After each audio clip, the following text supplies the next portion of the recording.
Look who's back. Yes, it's Todd, legitimate rape Akin. Just when we are all used to him being out of the public sphere, he returns and wants to correct the record on his comments about rape. Get this, he's not sorry. Now you might be wondering, why is he back?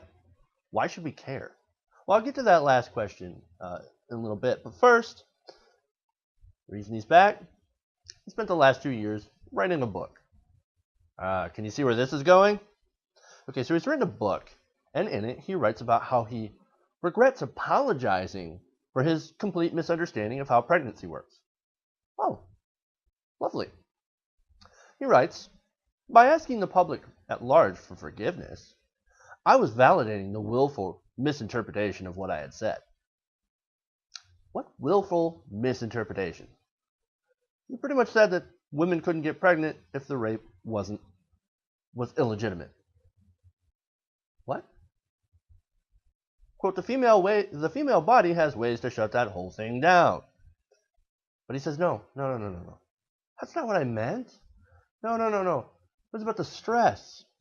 Quote, my comment about a woman's body shutting the pregnancy down was directed to the impact of stress on fertilization. This is something fertility doctors debate and discuss. Doubt me? Google it. Yes, Google it. Now, does stress have an impact on fertilization? Maybe. Now, doctors are actually looking into the idea that perhaps up to 30% of cases of infertility may be an effect of stress and trying too hard. Doctors also say that right now there isn't enough data to draw a clear and obvious link. So, I Googled it, Todd. It ain't looking good for you. But that's not even the crux of what's wrong with Todd Akin's statement. The issue here was his apparent redefinition of rape, classifying rape into two separate categories, legitimate and illegitimate. It's ridiculous and quite offensive to rape victims. Once again, Todd, rape is rape. Like I said, this guy has no idea what the hell he's talking about. But instead of admitting it, no, he doubled down on it after a backpedal. And now he sets into the blame game. It's the liberal media's fault. They piled on me. What was I going to do? The liberal media. Quote, I was the target of media assassination, so it didn't really matter about what I said, or logic, or truth. I had mentioned abortion and rape. That was enough. It was simply an assassination. Can you believe this guy? He even goes on to throw fellow GOP members under the bus for throwing him under the bus, especially Mitt Romney and Karl Rove. So, why should we care that this loser is back? Well, it's because he's trying to do now what he did before, trying to justify the control of a woman's body through a basic, probably willful misunderstanding of how the whole thing works. And it's not just us who misunderstood you, Todd. We heard you loud and clear.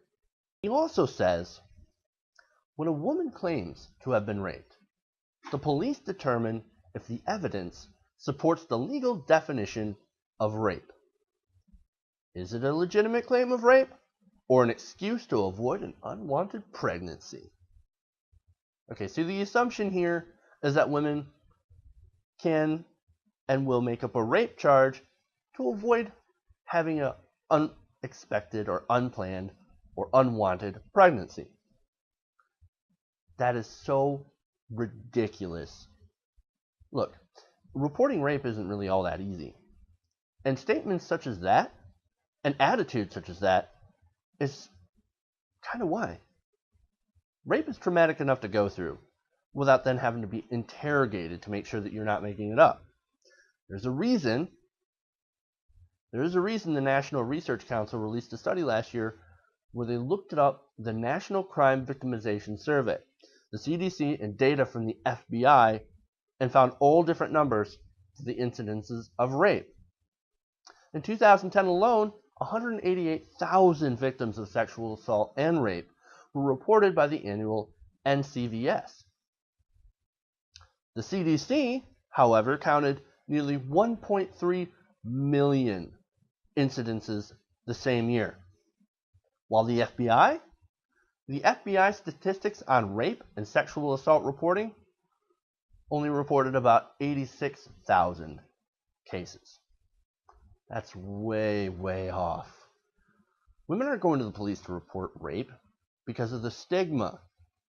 So do you really think, does it make any logical sense that a good number of women will go through all the hoops of reporting a rape, being put up on the spot, being blamed for it happening, being called a slut and a whore, what were you wearing, all that kind of bullshit, also they can avoid an unwanted pregnancy? Come on. Get real. Look, we all know that there's a prevalence of blaming the victim in this society. And Todd Akin's remarks point that out. So guys, I'm going to say this one more time. So you can hear me, Todd. There's no such thing as a legitimate rape. Rape is rape.